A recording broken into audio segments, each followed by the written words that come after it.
अजितदादा पवार साहेब। अजितदादा तुम आगे बढ़ो। आपल्या सगळ्यांचे माजी खासदार शिवाजीराव पाटील, आपले हवेली शिरूर हवेली विधानसभा मतदारसंघाचे महायुतीचे अधिकृत उमेदवार श्री ज्ञानेश्वर उर्फ माऊली आबा कटके,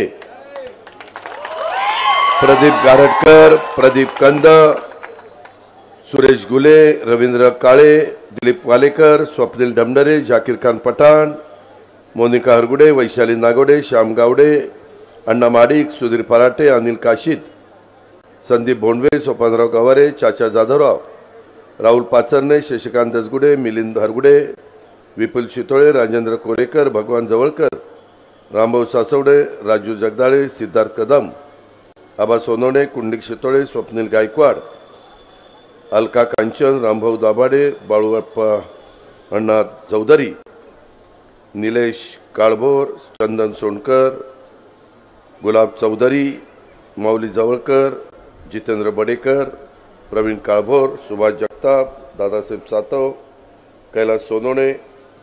आजच्या सभेच्या निमित्तानं उपस्थित असणारे खूप मोठी यादी आहे।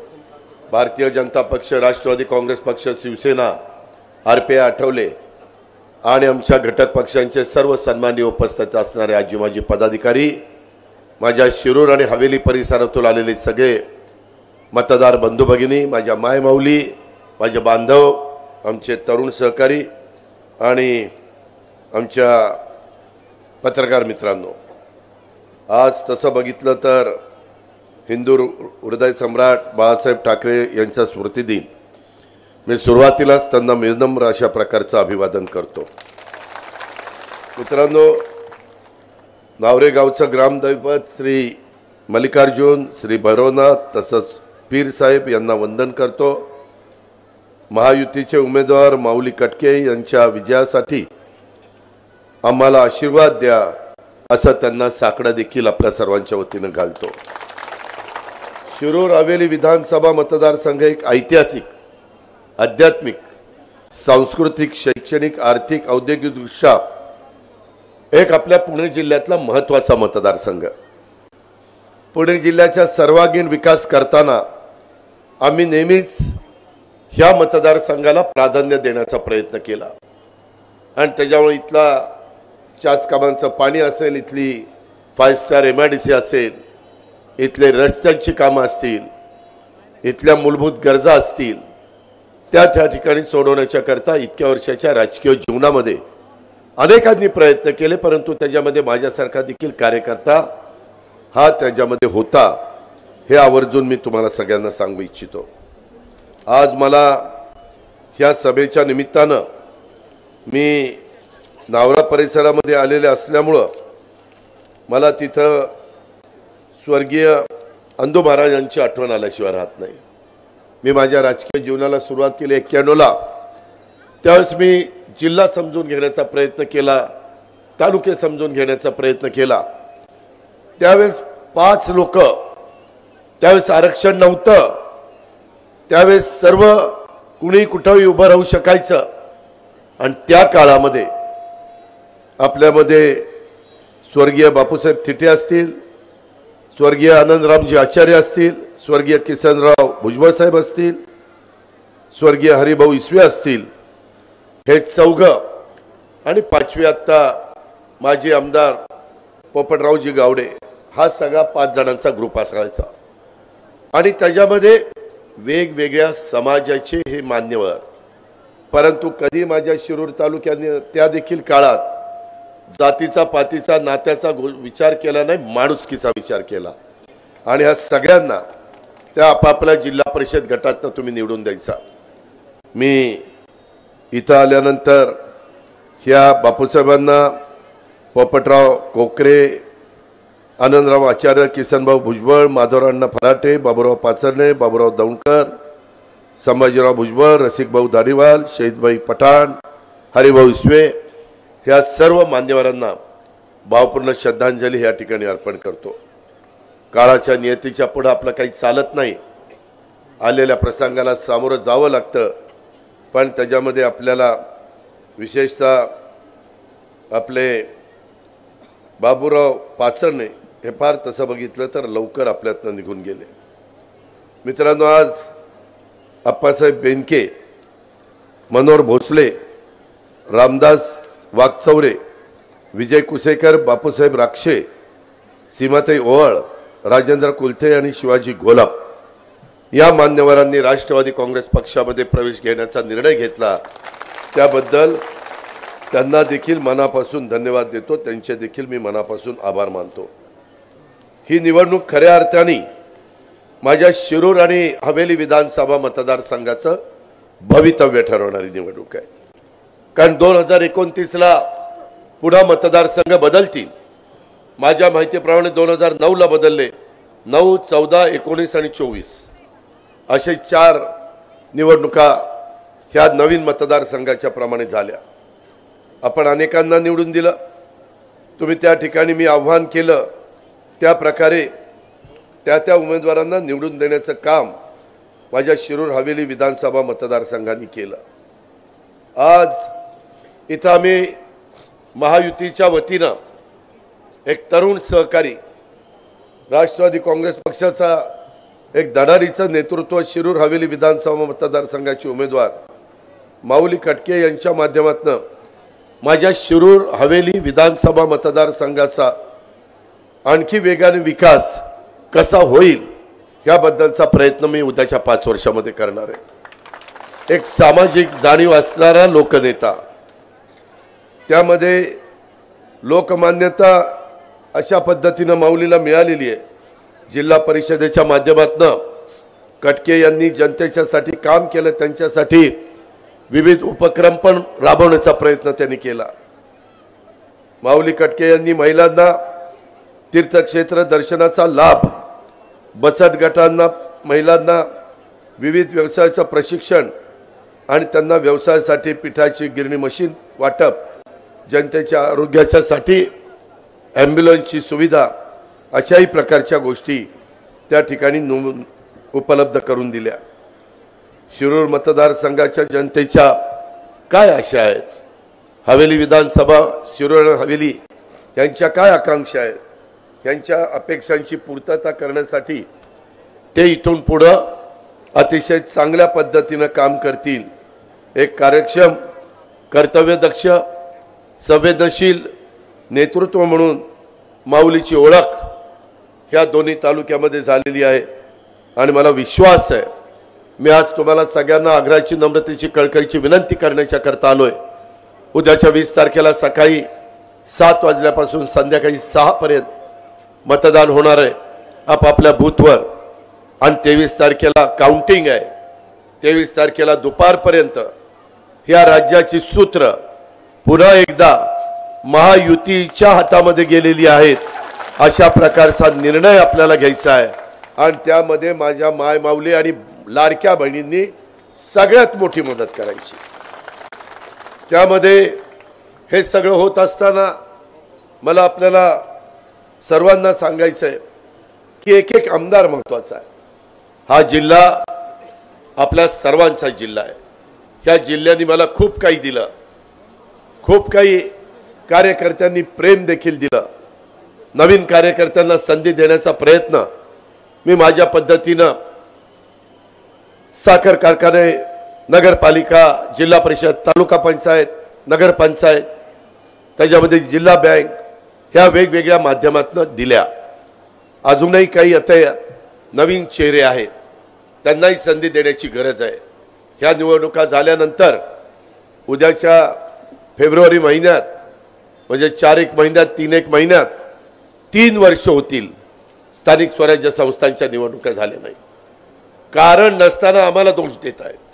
वास्तविक मागच्या सरकारमध्ये मी असताना उद्धव ठाकरे साहेबांचं सरकार होतं, त्याबद्दल ह्या सगळ्यांनी ओबीसीला आरक्षण नव्हतं, एससीला होतं, एसटीला होतं, ओपनला होतं, महिला पुरुष सगळं होतं. आता 52% मोठ्या प्रमाणावर असणारा माझा आधी इतर मागासवर्ग म्हणजे ओबीसी यांना जर आरक्षण नसेल तर समाजामध्ये एक वेगळ्या पद्धतीनं त्या ठिकाणी गोष्ट राहून जाते आणि म्हणून सुप्रीम कोर्टामध्ये मॅटर गेलेली आहे. मगाशी बोलत असताना एक त्या काळामध्ये मी पुणे जिल्हा मध्यवर्ती बँकेचा चेअरमन झालो, त्यावेळेस मला अतिशय मनापासून साथ देणारा स्वर्गीय अरुणाबा गायकवाड यालाही मी भावपूर्ण श्रद्धांजली अर्पण करतो. चुकून माझ्याकडनं ते नाव राहिलं, परंतु खोटं सांगत नाही, अरुणाबा गायकवाड हयात असता तर ह्या तालुक्याचा तो आमदार झाला असता.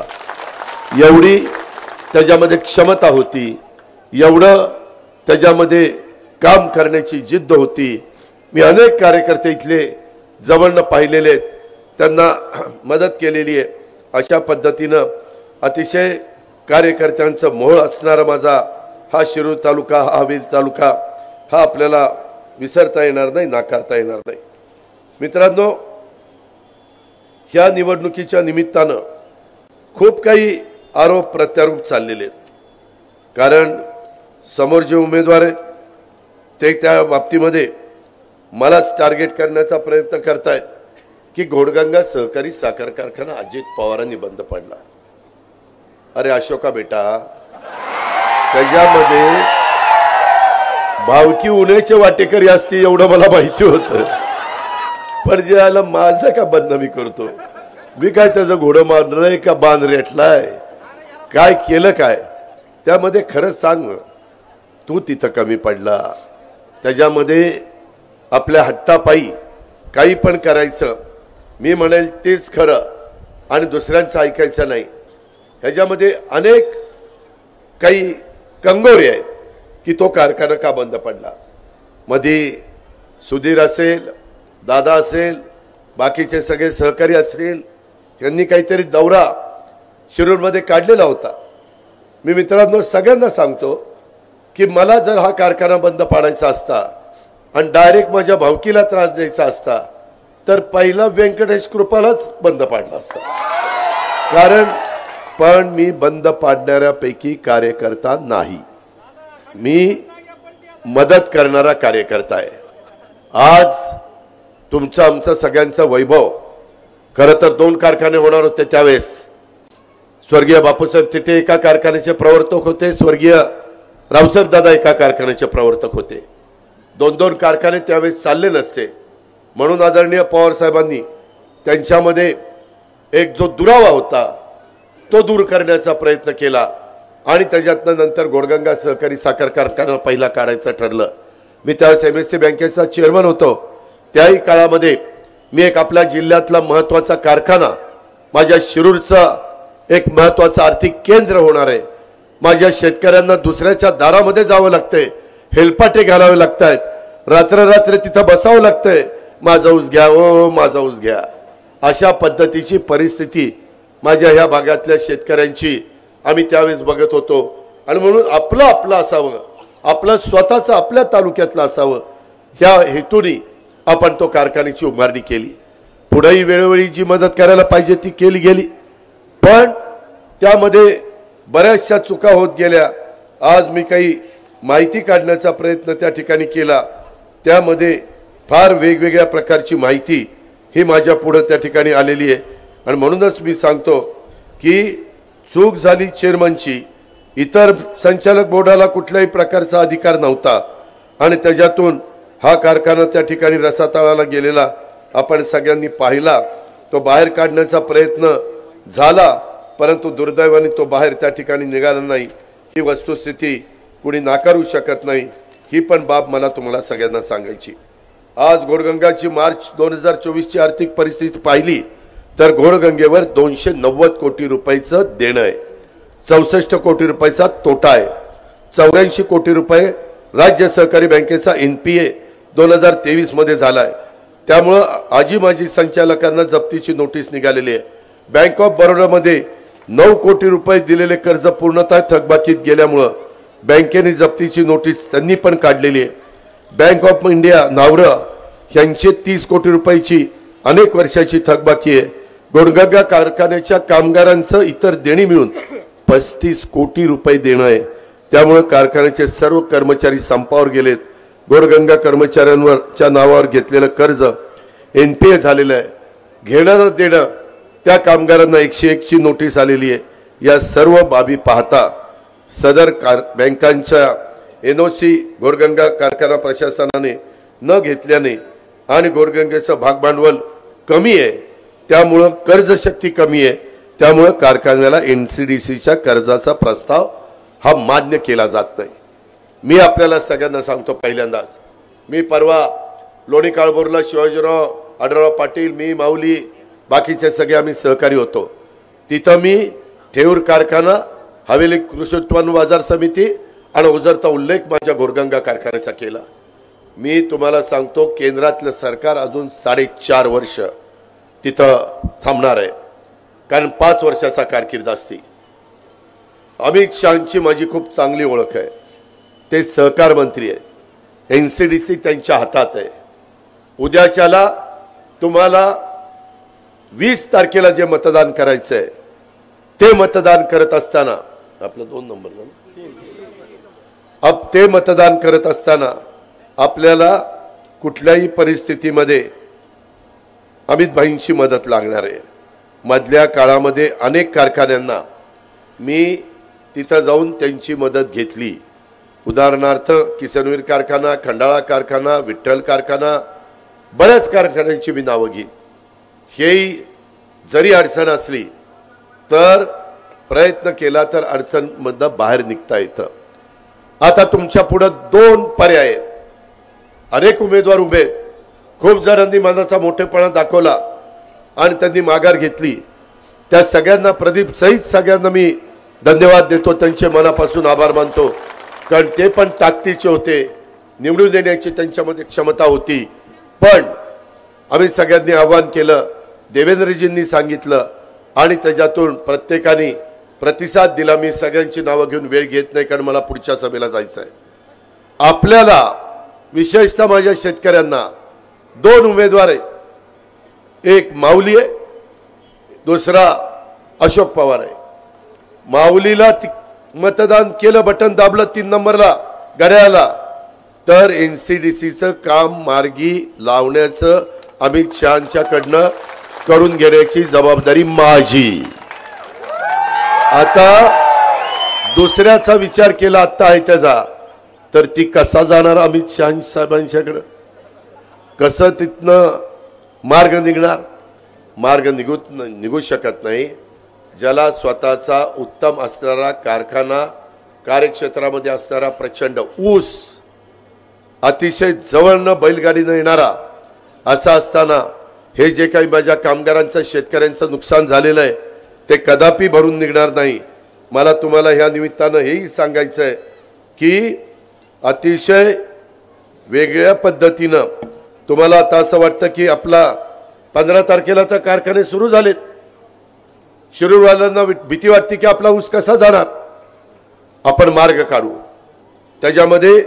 या हंगामामध्ये आपण विरधावल जगदाळे, दौंड शुगरला विनंती करू, अंबालिकाला विनंती करू, परागला विनंती करू, श्रीनाथ मस्कोबाला विनंती करू। ह्यांच्यामधनं नाही अजूनही कमी पडत असेल तर माळेगावला विनंती करू, सोमेश्वरला विनंती करू। तुम्ही काही काळजी करू नका, तुमचं वेळेमध्ये एक कांड्याचं टिपरू देखील मी राहून देणार नाही, हा माझा शब्द आहे। आणि तुमचा भाव जो होता गोरगंगेचा त्याच्यापेक्षा जास्त भाव देईल, हे पण मी तुम्हाला सांगतो। मला शेतकऱ्यांचं नुकसान कधी सहन होत नाही, कारण मी पण शेतकरी आहे, शेतकरी ही माझी जात आहे। त्याच्यामुळं माझ्या शेतकऱ्यांच्यावर अशा प्रकारचं गंडांतर काही झालं तर मी त्या ठिकाणी येऊन देणार नाही। एकंदरीतच MIDCचा 3रा टप्पा करडे सरदवाडी परिसरात कंपन्या आल्यात, तिथं बेरोजगार युवकांना व्यवसायासाठी, नोकरीसाठी प्रयत्न करावे लागणार आहे। त्यामध्ये वेगवेगळ्या बाहेरचे लोक 2 पैसे कमवत आहेत। काही जण इथली लोक टेंडर घेऊन, ते स्क्रॅपचं टेंडर घे, कुठं लेबर कॉन्ट्रॅक्ट पुरवण्याचं टेंडर घे, अशा प्रकारची टेंडर घेऊन प्रचंड त्या बाबतीमध्ये ते आर्थिक सक्षम झालेले।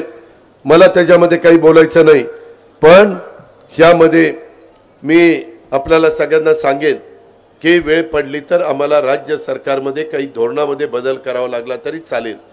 आम्ही त्या कारखान्यावाल्यांना सांगू की बाबांनो टॉपचे अधिकारी तुमचे तुम्ही घ्या, परंतु जे स्थानिक कारखानदारी ज्या भागात आहे त्या भागामध्ये तिथला मुलगा किंवा मुलगी त्यांनी तसं शिक्षण घेतलेलं असेल तर स्थानिकांना तुम्हाला 80% जागा द्याव्या लागतील अशा पद्धतीनं.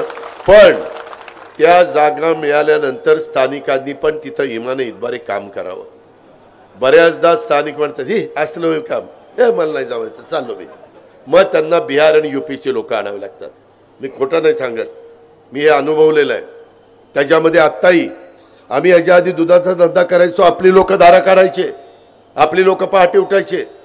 आता कुणी शेण काढायला तयार नाही. तिथं बिहारचे आणि यूपीचे भैया आणतात आणि ते वर्षाला दारा काढण्याच्या करता काही कॉन्ट्रॅक्ट घेतात. काही जण मशीन लावतात, ही पण परिस्थिती आहे. पण अलीकडं काही बाबतीमध्ये कष्टाचं काम करायला म्हणजे कारखान्यात भुश्यावर काम करायला काही जण तयार होत नाही. ह्याची पण नोंद माझ्या सहकारी मित्रांनी घ्यावी. घोडगंगा धरणाच्या पाण्याने घोड नदीत आणि उजवा कॅनॉल योग्य नियोजन करण्याचं काम देखील आम्ही करू. आम्ही कामाची माणसं आहोत, आम्ही बिनकामाची माणसं नाही. आणि त्याच्यामुळे ह्या कामं आपल्याला सगळ्यांना मार्गी लावण्याच्या करता कुठल्याही प्रकारची अडचण ही त्या ठिकाणी भासणार नाही. ह्याची पण नोंद माझ्या सर्व सहकारी मित्रांनी घ्यावी. आज मी इथं येत असताना आवर्जून शिवाजीराव आढळराव पाटील असतील, बाकीचे सगळे सहकारी असतील, त्यांच्या साक्षीनं सांगतो की तुम्ही माऊलीला घड्याळाच्या चित्राच्या शेजारचं बटन दाबून त्या ठिकाणी विजयी करा. पुढच्या वर्षी घोडगंगा सहकारी साखर कारखाना सुरू करण्याची जबाबदारी माझी. तुम्ही म्हणाल पुढच्या वर्षी कसं, आता निकाल लागल्यावर बाकीचं सगळं व्हायला 2-3 महिने जातील. ओगे थापा मारले तर पुढच्या वेळेस मला धाराल, ए शाण्या मागे सांगितलं होतं ना चालू करतो, कुठे चालू केला, मला तुम्ही चालवायला लावाल. त्यापेक्षा मी पुढच्या वर्षी ते करीन. घोड धरणाचे सर्व बंधाऱ्याची उंची वाढवण्याची पण आपली मागणी आहे.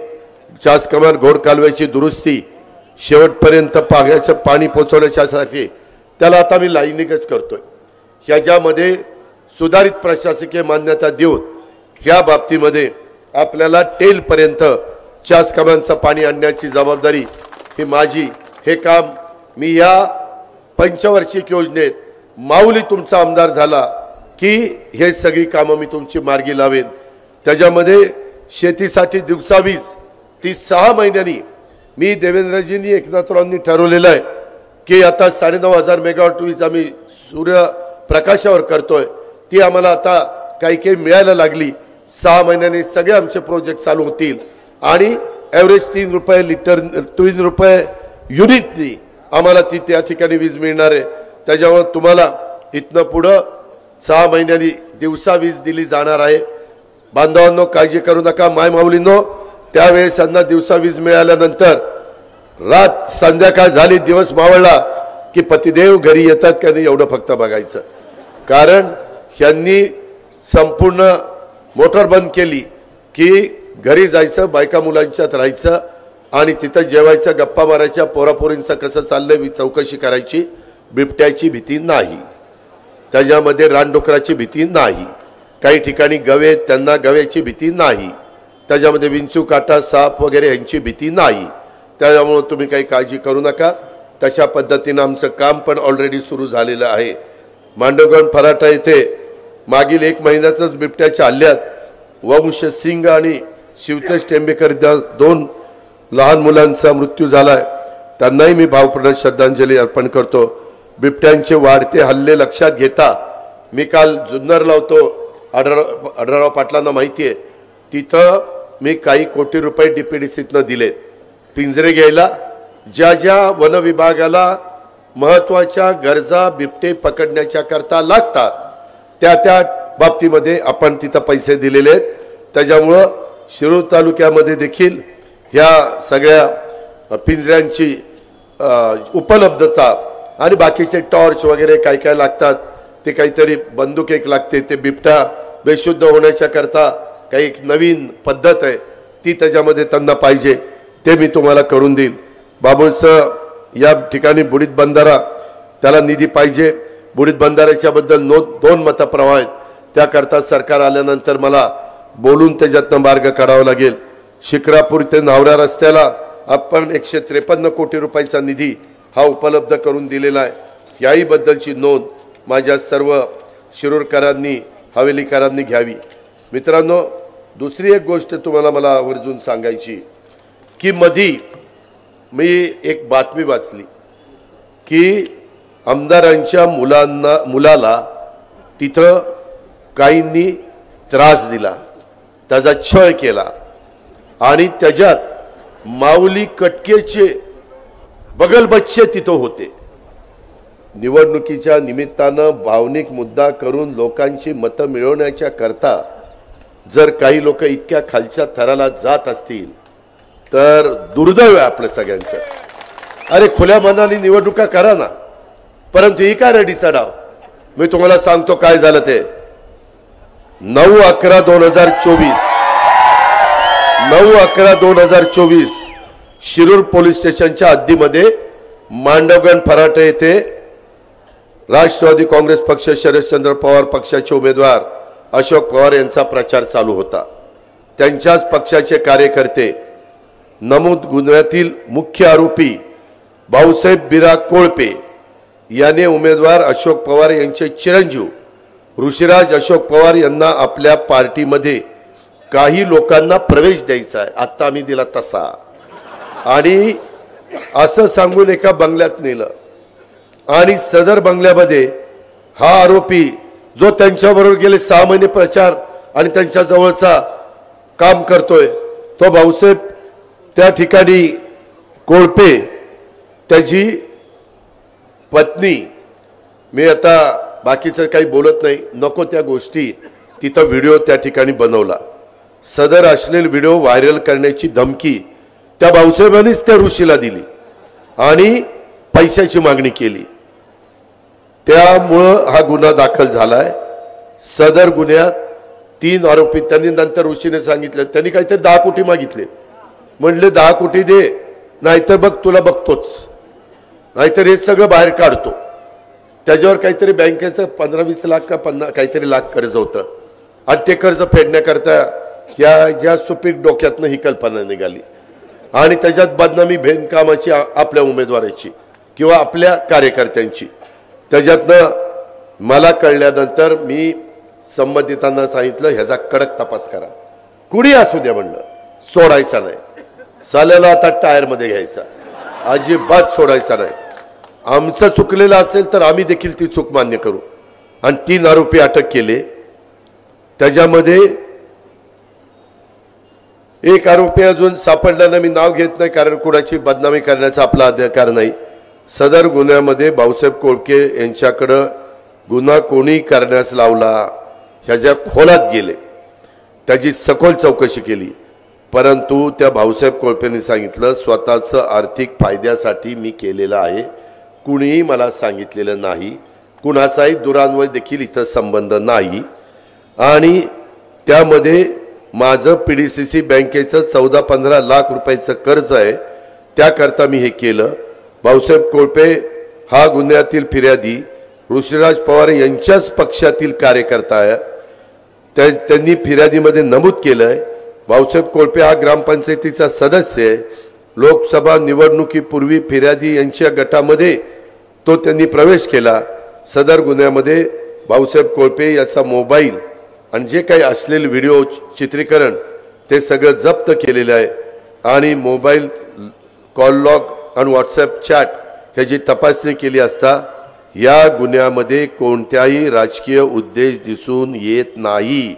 याबाबत आरोपीकडे सखोल चौकशी करण्यात आलेली आहे आणि भाऊसाहेबांनी स्वतःच्या आर्थिक फायद्याकरता हे केलं. म्हणजे काय डाव होता बघा. ह्याच्यात कारण नसताना बाबाचं नाव माऊली आणि जे आलं त्याला त्याच्यामध्ये अडकायचा प्रयत्न चाललाय. अरे काय रे तुम्ही माणसं, हे बरोबर नाही. हे मला तुम्हाला सांगायचं होतं आणि मी सांगितल्यावर तुम्हाला पटेल म्हणून मलाच सांगायचं होतं. त्यामध्ये हे सगळं झाल्यावर अलीकडं काहीकांना तर असं का उत्साह आलेला आहे, त्याच्यामध्ये आपले विद्यमान खासदार त्या खासदारांची जर आता हिस्ट्री सांगतो, मी दुर्लक्ष करत होतो, जाऊ दे, मी निग्लेक्ट करत होतो, परंतु रोज कुठली सभा असली की गुलाबी जॅकेट, माझं जॅकेट गुलाबी नाहीये, त्यांना म्हणा तुमचा चष्मा बदला, तो जॅकेटचा रंग गुलाबी नाही. जांभळ जांभळ खाल्ल्यानंतर जांभळाची बी कशी असते, तिचा जो रंग आहे ना तो त्या जॅकेटचा रंग आहे, आणि आता तर घातलेलंच नाही. त्याच्यामुळं ते सारखे बाबा टीका करतोय, निष्ठेविषयी आमच्या बोलतोय. अरे तुम्ही आमची निष्ठा काढावी, आणि वेगवेगळे अजूनही आज उद्या ते काढण्याची शक्यता आहे. निष्ठेच्या बद्दल हे महाराज बोलतायत, ते आधी राजसाहेब ठाकरेंना भेटले, नंतर 2014 मध्ये त्यांनी उबाटा म्हणजे आत्ताची उबाटा आणि त्यावेळेसची शिवसेनेत प्रवेश केला. त्यावेळेस भाषणाची सुरुवात करताना उद्धव ठाकरे साहेब प्रमुख असायचे. पहिल्यांदा उद्धव ठाकरे साहेब आपल्याला मानाचा मुजरा, आणि अशा पद्धतीने सुरुवात बाबाच्या भाषणाची व्हायची. सगळं रेकॉर्ड काढा, मी काही खोटं बोलत नाही. 2014 मध्ये भाजपने त्यांना लोकसभा निवडणूक लढवली, तेव्हा भाजप सोबत त्यावेळेस शिवाजीराव आढळराव पाटील 2014ला उमेदवार होते, आणि त्यांनी भाजपचं काम केलं. कुणी? कोल्यांनी, शिवसेनेचे कार्यकर्ता म्हणून ते त्यांना चाललं. 2014च्या लोकसभेच्या निवडणुकीत आढळराव पाटलांना विजय मिळाल्यानंतर शिवसेनेच्या वर्धापन सभेमध्ये ते म्हणाले, लोकसभेत खिळखिळ्या झालेल्या काँग्रेस आणि राष्ट्रवादी काँग्रेसला पूर्ण संपूया. ही त्या बाबाचं भाषण 2014चं. 2014च्या विधानसभा निवडणुकीत माननीय पवार साहेबांनी बीजेपीला एकतर्फी पाठिंबा जाहीर केला. बीजेपीने तो मागितला नव्हता, पण केला, तुम्हाला आठवत असेल. त्यावेळी हेच कोल्हे म्हणाले, बीजेपीने चूक केली, 2+2 बरोबर 5 करणारे पवार साहेब नेते, हा बीजेपीला शून्य करेल, म्हणजे पवार साहेब शून्य करतील, ही साहेबांच्यावर त्यांनी टीका केली. आणि बीजेपीने पवार साहेबांचा पाठिंबा नाकारला आणि शिवसेनेबरोबर सत्ता स्थापन केली. तेव्हा कोल्हे साहेबांना बीजेपी चालली. अक्षरशः सोयीचं राजकारण असतं, ते आधी बघतो किंवा आता काय, आणि तशा पद्धतीने बोलायचं. 5 वर्षात त्यांनी प्रयत्न केला, परंतु उद्धव साहेब ठाकरे तिथं तिकीट बदलत नव्हते. आढळराव पाटलांचं काम चांगलं होतं, त्यांनी आढळराव पाटलांनाच तिकीट त्या ठिकाणी दिलं. तिकीट मिळत नाही म्हणल्यावर ज्यांना ते मानाचा मुजरा करायचे त्यांना जय महाराष्ट्र केला, आणि बेभरोशाचे म्हणून ज्यांच्यावर टीका केली त्यांनाच त्या ठिकाणी त्यांनी घेतलं. मीच माझ्या घरी त्यांना घेतलं. मला त्यांनी सांगितलं की उद्धव साहेबांचे फोन येत आहेत दादा, मी काय करू? म्हणलं आता फोन बंद करा, आणि म्हणलं 4 वाजता त्या धनंजय मुंडेच्या बंगल्यात जाऊ, B4ला पक्षप्रवेश करू, तुम्हाला उमेदवारी दिली. आणि मी माझ्या गाडीत घेऊन गेलो आणि त्या पद्धतीनं त्या बाबाला उमेदवारी दिली. बीजेपी सोबत त्यावेळेस त्याच्या आधी सत्ता भोगली, तेव्हा पवार साहेबांच्यावर टीका केली, उद्धव साहेबांना मानाचा मुजरा केला, खासदारकीचं तिकीट मिळत नाही म्हणल्यावर त्यांनाही जय महाराष्ट्र केला आणि राष्ट्रवादीत प्रवेश केला. राष्ट्रवादीत आम्ही निर्णय घेतला त्यावेळेस हे सगळेजण माझ्याबरोबर होते. ॲफिडेव्हिट केलंय, अशोक पवारनी केलंय. आमचा शपथविधी असताना टाळ्या वाजवत होते डॉक्टर अमोल कोल्हे. एक जोरात झालं, आणि काय नंतर जोर कुठे गेला कोणाला माहिती. अशा पद्धतीचं सतत निष्ठा बदलणारा ही व्यक्ती स्वाभिमानाच्या गोष्टी कराव्यात, याला नैतिक अधिकार तरी आहे का? तुम्ही त्या ठिकाणी छत्रपती संभाजीराजांची भूमिका करता, छत्रपती शिवाजी महाराजांची भूमिका करता. सगळ्यांचा तुमच्याकडे बघण्याचा दृष्टिकोन वेगळा आहे, आणि ह्या पद्धतीनं काय चाललंय ह्याच्यातनं मी हे जे काही सांगितलं ह्याच्यातनं माझ्या शिरोळ हवेली तालुक्याचे प्रश्न सुटणार आहेत, ह्याच्यातनं इथल्या रोजीरोटीचा प्रश्न सुटणार आहे. ह्या ज्या योजना आम्ही तुम्हाला सगळ्यांना दिल्या, ह्या योजना चांगल्या आहेत का नाही? चांगल्या आहेत ना? चांगल्या आहेत. ह्या पुढे चालू ठेवायच्या ना? तुमची वीज माफी चालू ठेवायची ना? दुधाचं चालू ठेवायचं ना? आता हे सगळं चालू ठेवायचं असेल तर ते तुमच्या हातात आहे. कसं? तर ती असं की उद्याच्याला मशीन आलं की महायुती पुन्हा सत्तेवर आली पाहिजे. महायुतीचा उमेदवार आहे माऊली कटके. माऊली कटकेच्या घड्याळाच्या चित्रावर तुम्ही शिक्का मारला की आपलं सरकार राज्यामध्ये यायला काही अडचण नाही. राज्यात सरकार आलं की त्या ठिकाणी आम्ही एकनाथराव देवेंद्रजी सगळे बसू, त्याच्यामध्ये नेता निवड करू.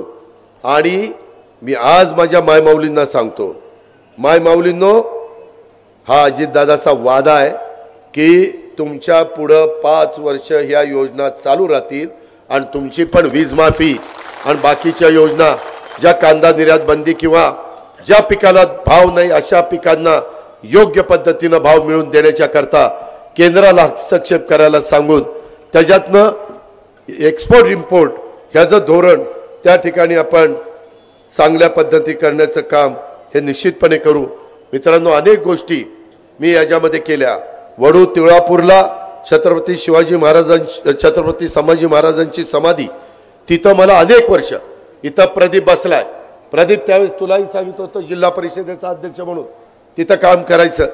काही प्रमाणामध्ये तुम्ही काम केलं, परंतु नंतर अलीकडच्या काळामध्ये काम करायचं तर उद्याच्या 5-10 पिढ्यांच्या लक्षात राहिलं पाहिजे. आता इतका सुंदर प्लॅन आम्ही केलेला आहे, त्याचं भूमिपूजन आम्ही मुख्यमंत्री आणि दोन्ही उपमुख्यमंत्र्यांनी केलेलं आहे. 397 कोटी रुपयाचा निधी मंजूर केलेला आहे आणि छत्रपती संभाजी राजांच्या नावाला साजेस अशा पद्धतीचं तिथं स्मारक हे आम्ही त्या ठिकाणी करणार आहोत. त्याचा प्लॅन मी तुम्हाला दाखवीन. आढळराव पाटील पण त्या कार्यक्रमाला होते, त्यांनी पण तो बघितलेला आहे. आम्ही काम करणारी माणसं आहोत, ही गोष्ट आपण त्या ठिकाणी लक्षामध्ये ठेवा. कुठेही तुमची फसवणूक ही मी त्या ठिकाणी होऊन देणार नाही. इथले अनेक प्रकारचे प्रश्न आहेत, ती सोडवण्याची धमक आणि ताकद ही निश्चितपणे आम्हा लोकांच्या मध्ये आहे. त्याही बद्दल आपण कुठली शंका कुशंका मनामध्ये त्या ठिकाणी बाळगू नका. मित्रांनो, अनेक गोष्टी बोलण्यासारख्या आहेत, परंतु माझी तुम्हाला विनंती आहे, माझी सभा मगाशी मी तसंच केलं. माझ्या पारनेरला सभा झाल्यानंतर माझ्यानंतर विजू आवटी त्याने आज पाठिंबा दिला आपल्याला, तिथला उमेदवार विजय आवटीने काशीनाथ दात्यांना पाठिंबा दिलाय. रोज परिस्थिती आपली सुधारतीये, रोज महायुतीला पोषक वातावरण होते आणि ही सभा बघितल्यानंतर माझी भावकी आज तर झोपणारच नाही. पण मला माहिती आहे उद्याचे 2 दिवस इतके महत्वाचे, बाबा काही करेल. यावेळेस आता गोडगंगेची माणसं काही द्यायला घ्यायला नाहीयेत, त्यांचे पगारच नाहीत, ते कसले देतात. त्याच्यामुळे व्यंकटेश कृपा येईल इथं आणि ती लोक येतील. जागर हा रात्र वैऱ्याची आहे, डोळ्यात तेल घालून तुम्ही इतकं वातावरण चढवत गेलाय की 100% माऊली 23 तारखेला दुपारी आमदार झालेला मला पाहायला मिळणार आहे. त्याबद्दल माझ्या मनात तीळमात्र शंका नाही. पण हेच मी सांगत असताना तुम्हाला सांगेल, तुम्ही घार राहू नका. ज्यावेळेस एखाद्याच्या पायाखालची वाळू घसरायला लागती त्यावेळेस ती व्यक्ती कुठल्याही थराला जाती, कुठल्या थराला गेली ते मगाशी उदाहरण मी तुम्हाला दिलं, त्याच्याही पुढे जायची शक्यता नाकारता येत नाही. आणि म्हणून ह्या महायुतीचा उमेदवार यांना त्यांनी माऊलीला तुम्ही माझ्या बरोबर विधानसभेमध्ये पाठवा, हीच आग्रहाची नम्रतेची कळकळीची विनंती करतो. आणि तुमचे सगळे काम करण्याच्या करता माऊलीच्या पाठीशी मी मजबूतीने उभा राहील हा शब्द देतो आणि थांबतो. जय हिंद, जय महाराज.